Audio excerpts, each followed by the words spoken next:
Joseph और Christina की शादी को 2 साल हो गए थे। इत्तेफाक से उनकी शादी क्रिसमस के दिन ही हुई थी। हर साल वह बड़े धूमधाम से अपनी वेडिंग एनिवर्सरी और क्रिसमस सेलिब्रेट करते थे। लेकिन उनका एक बहुत गहरा राज था जो उनके अलावा किसी को नहीं पता था। जोसेफ और क्रिस्टीना 2 साल से क्रिसमस के दिन बहुत से लोगों को अपने घर पर बुलाते थे, लेकिन 2 साल से लगातार जब भी उनके घर सब लोग जाते, तो उनमें से एक गेस्ट कभी अपने घर नहीं पहुंचता था। वह जोसेफ और क्रिस्टीना के घर से निकलता तो था, लेकिन रास्ते में कहीं लापता हो जाता था। पुलिस ने बहुत छानबीन की, लेकिन कोई सुराग उनके हाथ नहीं लगा। उन्हें शक था कि जोसेफ और क्रिस्टीना कहीं ना कहीं इससे लिंक्ड है, लेकिन उनके हाथ कोई सबूत ही नहीं लगता था। इस बार जब दोनों पति पत्नी क्रिसमस की शॉपिंग करने के लिए बाहर गए थे, तो पुलिस ने छुपके से उनके घर में कैमरा लगा दिया। उन्हें लग रहा था कि वह ऐसा करके गलती कर रहे हैं, क्योंकि हो सकता है कि जोसेफ और क्रिस्टीना बेकसूर निकले। लेकिन एक बार सब कुछ क्लियर करने में कोई हर्ज नहीं था। हर साल की तरह इस साल भी एक गेस्ट गायब हो गया और उसका कोई पता नहीं चला। पुलिस ने उनके घर में लगाए गए कैमरास की रिकॉर्डिंग को अपने कंप्यूटर पर एक्सेस करना शुरू किया। उन्होंने जो देखा उससे उनके होश उड़ गए। उन्होंने देखा कि जोसेफ और क्रिस्टीना अपने बेडरूम में उस गेस्ट को लेकर आ रहे हैं। क्रिस्टीना की हालत बहुत बिगड़ी हुई थी। उसके कपड़ों की फिटिंग बहुत खराब हो गई थी और देखने में ऐसा लग रहा था कि किसी स्केलेटन ने वो कपड़े पहने हों। साथ ही उसके हाथ और चेहरे के मसल्स दिखाई दे रहे थे, जैसे कि वह सड़ रही थी, लेकिन उसकी बॉडी अभी पूरी तरह से सड़ी नहीं है। वह उस गेस्ट को अंदर लेकर आए और उन्होंने उसे चेन से बांध दिया। यह देखकर पुलिस ऑफिसर विष्णु अपनी पूरी टीम को लेकर उन्हें पकड़ने के लिए उनके घर चले गए। वहां पर जब वह पहुंचे, तो उन्होंने देखा कि क्रिस्टीना का चेहरा एक तरफ से फटा हुआ था। वह पहले से और पतली हो चुकी थी और उसकी पूरी बॉडी में पहले से ज्यादा हड्डियां दिखने लगी थी। वह बहुत भयानक लग रही थी और उसकी हालत हर सेकंड खराब होती जा रही थी। पुलिस को देखते ही क्रिस्टीना ने पुलिस पर हमला कर दिया। जोसेफ जल्दी से उस गेस्ट को आग के पास ले जा रहा था। जैसे ही वो उसे जलाने वाला था, उस पुलिस ऑफिसर ने जोसेफ को पकड़ लिया। यहाँ क्रिस्टीना बहुत से पुलिस वालों को जख्मी कर चुकी थी, लेकिन उसका शरीर खत्म हुए जा रहा था। वह हर सेकंड के साथ और कमजोर होती जा रही थी। आखिर में क्रिस्टीना कमजोर होकर जमीन पर गिर गई और पुलिस ने उन लोगों को पकड़ लिया। कुछ ही देर में क्रिस्टीना की मौत हो गई। पुलिस वालों ने जब जोसेफ से पूछताछ की, तो उन्हें पता लगा कि क्रिस्टीना बहुत पहले ही मर चुकी है, लेकिन जोसेफ ने वूडू और ब्लैक मैजिक की मदद से उसके शरीर को बचाकर रखा था। हर साल वह एक इंसान की बलि देते थे, जिससे क्रिस्टीना एक इंसान की तरह दिख सके और इंसानों के बीच रह सके। वह असल में सिर्फ एक जिंदा लाश थी, जिसकी आत्मा उसके अंदर 1 साल तक ही रहती थी। फिर एक इंसान को मारकर उस आत्मा को फिर से 1 साल के लिए उसके शरीर से रखा जा सकता था। पर इस बार जोसेफ क्रिस्टीना को वापस लाने में नाकामयाब हो गया। इस तरह से पुलिस ने उन दोनों के शैतानी काम को खत्म कर दिया और उस गेस्ट की जान बचाई, जो क्रिस्टीना और जोसेफ की चंगुल से बाल बाल बचा। यह बात 2014 की एक क्रिसमस की रात की है, जब मैं और मेरा परिवार रेस्ट से डिनर करके वापस आ रहे थे। हम सब बुरी तरह थक चुके थे और बस जल्दी से घर पहुंचकर सोना चाहते थे। पर मेरी छोटी बहन अभी भी बहुत एक्साइटेड थी और वह बार बार टॉय खरीदने की जिद कर रही थी। पापा ने एक गैस स्टेशन के पास गाड़ी रोकी और मेरी बहन को लेकर टॉय दिलवाने ले गए। मेरी मम्मी ने मुझसे कहा कि वह वॉशरूम जा रही हैं और फिर वो भी चली गई। गाड़ी में मैं अकेला बैठा था और हेडफोन लगाकर गाने सुन रहा था। मैं गाने सुनते हुए सबका वेट ही कर रहा था कि मेरी नज़र एक दूर खड़े आदमी पर गई। अंधेरा होने की वजह से मैं उसका फेस तो नहीं देख पा रहा था, पर उसके हाथ में कुछ लंबी सी रड जैसी परछाई जरूर नजर आ रही थी। मैं उसकी तरफ ध्यान से देखने लगा ताकि मुझे उसकी शक्ल क्लियरली नजर आ सके, पर तभी मुझे फील हुआ जैसे वह आदमी धीरे धीरे मेरी तरफ आने लगा हो और तभी मेरे हेडफोन्स में बज रहा गाना भी अपने आप पॉज और प्ले होने लगा। मैंने अपने फोन से हेडफोन्स को डिस्कनेक्ट करने की कोशिश की, पर वो भी डिस्कनेक्ट नहीं हो रहा था, बल्कि मेरे कान में जोर जोर से एक बीप बजने लगी। मैंने जल्दी से अपने हेडफोन्स को उतार के साइड में फेंका और अपने कान मलने लगा। जब मैंने वापस उस आदमी की तरफ देखा, तो वह वहां नहीं था। मैं उसे देखने के लिए इधर-उधर देखने लगा, तो एक बार को मेरी धड़कनें रुक गई। वह आदमी ड्राइवर सीट की तरफ वाली खिड़की पर खड़ा था। उसके हाथ में एक लंबी सी रोड थी, कपड़े फटे हुए, और हाथों और पैरों पर चोट लगी हुई थी, जिसमें से खून भी आ रहा था। वह मेरी तरफ घूर के देखे जा रहा था और उसने अपनी रड़ को जोर से हमारी गाड़ी पर दे मारा। मैं डर के मारे वहीं जम सा गया था। तभी वह रोड हमारी गाड़ी का शीशा तोड़ते हुए मेरे अंदर घुसने ही वाली थी कि मुझे मेरी बहन की आवाज आई। मैंने दूसरी तरफ देखा तो मेरा परिवार वापस गाड़ी की तरफ आ रहा था। जब मैं वापस पलटा तो वहां वह आदमी नहीं था और गाड़ी भी पहले की तरह नॉर्मल हो गई थी। मैं बुरी तरह हैरान था और बहुत ज्यादा डर भी गया था, पर मैंने किसी से कुछ नहीं बोला। हमें घर पहुंचते पहुंचते 12 बज गए थे और मैं घर पहुंचते ही अपने कमरे में चला गया। पर अभी तक मैं उस आदमी के बारे में ही सोच रहा था। मैंने अपना ध्यान भटकाने के लिए वापस अपने हेडफोन्स लगा लिए और आराम से गाने सुनने लगा। कुछ देर बाद हेडफोन्स में वही दिक्कत आने लगी जो उस वक्त गाड़ी में आई थी, और अगले ही सेकंड वही तेज बीप शुरू हो गई। मैं बहुत ज्यादा डर गया। फिर जो मैंने देखा उसे देख मेरे पैरों तले जमीन खिसक गई। वही आदमी सामने मेरी खिड़की पर खड़ा मुझे घूरता हुआ स्माइल कर रहा था। वह बार बार अपनी रॉड से मेरे कमरे की खिड़की पर नॉक करे जा रहा था। मुझे कुछ समझ नहीं आया और मैं बिना सोचे समझे बस जोर जोर से चीखने लगा। मेरे मम्मी पापा भागते हुए मेरे रूम में आए और मैंने उन्हें सब बताया। मेरे पापा ने पुलिस को बुला लिया, मगर पुलिस वालों को हमारे घर के आसपास कोई आदमी नहीं दिखा। इस दिन के बाद से मुझे वह आदमी फिर कभी नहीं दिखा। थोड़ा और मालूम करने पर पता चला कि हमारे नेबरहुड में एक पागल आदमी था जो लोगों को एक लंबी रड से मारा करता था। कहते हैं लोगों ने उसका घर जलाकर उसे मार डाला। शायद मैंने जिस आदमी को देखा था वह उसी आदमी का भूत था।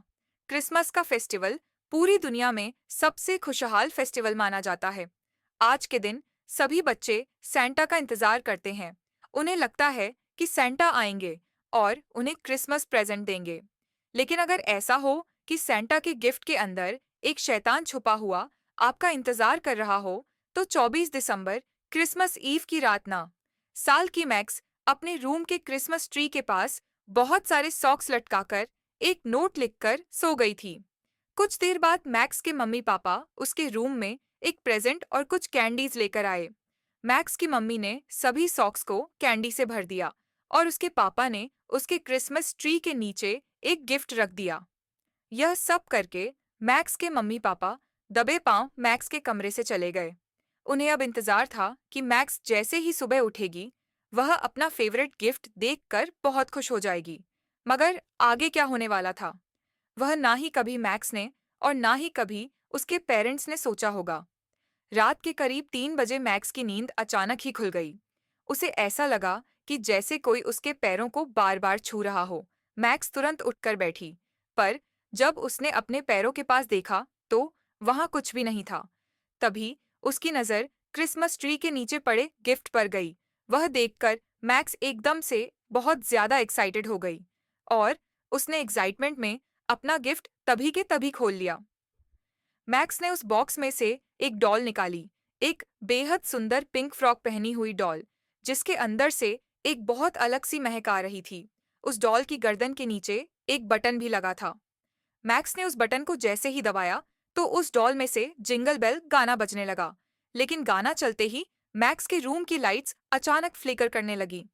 उस डॉल में से आ रही आवाज धीरे धीरे तेज होने लगी और मैक्स के कानों में चुकने लगी। दूसरी तरफ मैक्स के पेरेंट्स अपने कमरे में आराम से सो रहे थे। जब उन्हें मैक्स के चिल्लाने की आवाज आई, वह दौड़कर उसके कमरे में पहुंचे। मगर वहां तो मैक्स आराम से सो रही थी। उनके लिए यह बहुत अजीब बात थी, क्योंकि अभी कुछ देर पहले ही मैक्स बहुत तेज चिल्लाई थी। मैक्स के पापा ने उसके कमरे को अच्छे से चेक किया। सब कुछ एकदम नॉर्मल था, यहाँ तक कि क्रिसमस ट्री के नीचे वह गिफ्ट भी वैसे का वैसा ही पड़ा था। इसलिए उस चीख को अपने मन का वहम समझकर वह दोनों वापस अपने रूम में चले गए। अगली सुबह जब वह मैक्स के रूम में आए, तो उन्होंने मैक्स के हाथ में उसी डॉल को देखा जो वह दोनों गिफ्ट में मैक्स के लिए लाए थे। वह बहुत खुश लग रही थी और उस डॉल के साथ खेल रही थी। सब कुछ अच्छा चल रहा था। लेकिन कुछ दिन बाद जब मैक्स स्कूल गई, तो अपने एक लेक्चर के दौरान मैक्स को बुरी तरह फिट्स पड़ने लगे। उसका शरीर अकड़ कर टेढ़ा होने लगा और उसके शरीर से बिल्कुल वैसे ही महक आने लगी जैसी उस डॉल में से आती थी। मैक्स की माँ को जल्द ही स्कूल बुला लिया गया और वो मैक्स को सीधा डॉक्टर के पास ले गई। वो डॉक्टर वहाँ के चर्च के एक मेंबर भी थे और इसलिए जब उन्होंने मैक्स को चेक किया, तो वह समझ गए कि मैक्स की बीमारी की वजह शायद कुछ और ही है। लेकिन उन्होंने तब मैक्स की माँ को कुछ नहीं बताया और बस मैक्स को एक हफ्ते के लिए बेड रेस्ट करने की सलाह दी। मगर असली खौफनाक चीजें तो अब शुरू होने वाली थीं। मैक्स रोज रात अपने पेरेंट्स के कमरे में जाकर उनको घंटों घूरने लगी थी। कभी कभी तो वह रात में उनके कमरे में जाकर उनके कमरे की दीवारों पर कुछ ड्राइंग्स बनाने लगती थी। उसके डॉल के अंदर से बजने वाला गाना कभी कभी पूरे घर में गूंजता था और धीरे धीरे उस घर में वही महक फैल गई थी जो उस डॉल में से आती थी। एक दिन जब मैक्स के पापा किसी काम से बाहर गए हुए थे, तो मैक्स की माँ की नींद अचानक खुल गई। जब उन्होंने अपनी आंखें खोली, तो उन्होंने जो देखा वो देखकर उनका दिल दहल उठा। उनके ऊपर एक औरत चढ़ी बैठी थी। वह उनके बहुत करीब थी और मैक्स की माँ को देखकर मुस्कुरा रही थी। वह वही गाना गुनगुना रही थी और उस औरत के अंदर से वही महक जोरों से आ रही थी। सब देखकर मैक्स की माँ इतना डर गई कि वो बहुत जोर से चीख, और उनके चीखते ही वो औरत उनके ऊपर से उतरकर रूम से बाहर भागने लगी। मैक्स की माँ का दिल बुरी तरह तब कांप उठा जब उस औरत का रिफ्लेक्शन उन्होंने शीशे में देखा। शीशे के रिफ्लेक्शन में वो औरत और कोई नहीं, बल्कि उनकी छोटी सी बेटी मैक्स ही थी। उसकी माँ समझ गई थी कि उनकी बेटी पर किसी बेहद भयानक काली शक्ति का साया पड़ गया है। जब मैक्स के पापा वापस आए, तो मैक्स की माँ ने उनको सब बताया और अगले ही दिन उसी डॉक्टर से पूछा कि आखिर उन्होंने यह बात उन्हें पहले क्यों नहीं बताई थी। जिसका जवाब उस डॉक्टर ने दिया कि अगर वह उस डॉल में रहने वाली आत्मा के सामने यह सब कह देता, तो सबकी जान को खतरा था। इसके बाद उस डॉक्टर ने मैक्स के पेरेंट्स की हेल्प के लिए उन्हें एक प्रीस्ट से मिलवाया। वो प्रीस्ट मैक्स का एग्जॉसिट हो गया और तकरीबन 5 दिन लगातार एग्जॉसिट से उस चुड़ैल का साया उतर गया। उस दिन के बाद से मैक्स को डॉल से बेहद डर लगने लगा और एक लंबे समय के बाद ही मैक्स फिर से नॉर्मल हो पाई। लेकिन आज भी यह कोई नहीं जानता कि यह सब होने के बाद अब डॉल कहाँ गई और उसका क्या हुआ, क्या होगा। अगर वह डॉल आपके हाथ लग जाए तो खैर, क्रिसमस पर ऐसी डॉल कभी किसी को ना मिले। बेकी, जो सिर्फ 10 साल की थी, अपनी माँ ओलिविया से बहुत नाराज थी क्योंकि वह क्रिसमस से एक हफ्ते पहले न्यूयॉर्क से शिकागो शिफ्ट हुए थे और बेकी अपने पुराने घर और सारे फ्रेंड्स को बहुत मिस कर रही थी। ओलिविया ने अपनी बेटी बेकी का मूड ठीक करने के लिए उसे क्रिसमस ईव की शाम को एक टॉय शॉप ले जाकर उसका मनपसंद गिफ्ट दिलाने का सोचा। ओलिविया बेकी को कई टॉय शॉप्स पर लेकर गई, पर उसे कहीं कुछ पसंद नहीं आया। जब वह वापस घर जा रहे थे, तो उनके घर से कुछ ब्लॉक्स दूर एक कोने में बेकी ने अपनी मॉम ओलिविया को एक टॉय शॉप पर गाड़ी रोकने को कहा। उस टॉय शॉप में बेकी को अपना मनपसंद बोर्ड गेम दिखा। जब वह उस शॉप के अंदर गए, तो उनके चारों तरफ अलग अलग खिलौने थे जो बहुत ज्यादा सुंदर थे। पर ओलिविया को एक बात काफी अजीब लगी कि उनके अलावा उस शॉप में कोई नहीं था। लेकिन उस शॉप के अंदर खिलौने इतने सुंदर थे कि ओलिविया भी उनको देखकर एक छोटी सी बच्ची बन गई। वह शॉप एक्सप्लोर कर ही रही थी कि उसे एकदम से एहसास हुआ कि बैकी उसके साथ नहीं है। उसने पूरे स्टोर में अपनी बेटी को ढूंढा, पर उसे वह कहीं नहीं दिखी। उसने काउंटर पर जाकर मदद मांगने की कोशिश भी की, पर वहां भी कोई नहीं था। डरी हुई ओलिविया बैगी को आवाज लगाते हुए उसे हर जगह ढूंढ रही थी, जब उसे एक बूढ़े इंसान की जोर से हंसने की आवाज आई। उसने आवाज की ओर देखा, तो उसी टॉय शॉप के एक अंधेरे से कोने में कुर्सी पर बैठा एक बूढ़ा आदमी सैंटा क्लॉस की कॉस्ट्यूम पहने जोरों से हंस रहा था और उसकी बेटी बेकी उस सेंटा की गोद में बैठी हुई थी। जैसे ही ओलिविया ने उस सेंटा क्लॉस को देखा, वह हंसता हुआ सेंटा अचानक चुप हो गया और अपनी आंखें उठाकर ओलिविया को घूरने लगा। उस सेंटा को देखकर ओलिविया को एक अजीब सी घबराहट हो रही थी। ओलिविया को बैगी का वहां उस सेंटा की गोद में होना ठीक नहीं लग रहा था, तो उसने चिल्लाकर बैकी को अपने पास आने को कहा। पर बैकी ने अपनी मॉम ओलिविया को कोई जवाब ही नहीं दिया। ओलिविया जब उस सेंटा के पास अपनी बेटी को वहां से ले जाने के लिए पहुंची, तो उसने अपनी बेटी को सेंटा को यह बोलते हुए सुना कि क्रिसमस पर ओलिविया बेकी को अपने दोस्तों से दूर ले आई है और वह इसलिए अपनी मॉम को बिल्कुल पसंद नहीं करती। जब ओलिविया ने इस बात को सुनकर उस सेंटा की ओर देखा, तो सेंटा की शक्ल पर एक बहुत ही डरावनी हंसी थी। ओलिविया ने तुरंत अपनी बेटी को सेंटा की गोद से उतारा और स्टोर से बाहर निकलने लगी। बेकी बाहर जाते हुए सेंटा को मुड़कर बाएं कर रही थी, पर जैसे ही लिविया ने सेंटा की ओर मुड़कर देखा, तो वह जोर-जोर से अपनी भयानक सी आवाज में हंसने लगा और हंसता हुआ अचानक से अंधेरे में गायब हो गया। उसे ऐसे गायब होता देख ओलिविया एकदम घबरा उठी और जल्दी से बैकी को कार में बिठाकर वहां से निकल गई। ओलिविया का हस्बैंड टाइलर एक बहुत इंपॉर्टेंट बिजनेस मीटिंग के लिए दूसरे शहर में था, जो शिकागो से कुछ ही घंटों की दूरी पर था। घर पहुंचते ही ओलिविया ने अपने पति टाइलर को फोन मिलाया और जल्दी से घर वापस आने को कहा। टाइलर ने कहा वो रात तक घर वापस आ जाएगा। रात होते ही ओलिविया ने घर को अंदर से बंद कर लिया और रात को अपनी बेटी को अपने कमरे में अपने साथ सुलाकर खुद सोने की कोशिश करने लगी। देर रात हो चुकी थी, उसकी आंख अभी लगी ही थी जब उसे बैगी के हंसने की आवाज आने लगी और साथ-साथ उसे गाना सुनाई देने लगा। संगीत जिंग ओलिविया ने डरते हुए आंख खोली और जो उसने देखा, वो देखकर उसके रोंगटे खड़े हो गए। उसके कमरे में खिड़की के पास वही सेंटा खड़ा था, जो उस टॉय शॉप में उन्हें दिखा था। वह छोटी सी बेकी को हवा में जोर-जोर से उछाल कर झूला झुला रहा था। यह देखते ही ओलिविया डर के मारे बहुत जोर से चिल्लाई। उसकी चीख सुनकर सटा ओलिविया की तरफ मुड़ा और वही गाना और तेज आवाज में गाने संगीत लगा बैकी, जिसको वो हवा में उछाल कर झुला रहा था, बीच हवा से जमीन पर गिर पड़ी।